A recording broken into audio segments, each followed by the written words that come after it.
Welcome back to another technical deep dive here in the debug zone. Today we're tackling a big question and breaking it down with insights from other users. Hopefully this clears up some misconceptions and helps you get the answer you need. So buckle up, stay a little curious, and let's jump right in.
And that's a wrap.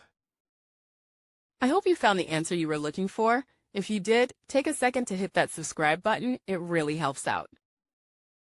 And let me know in the comments which solution worked best for you. See you next time in the debug zone.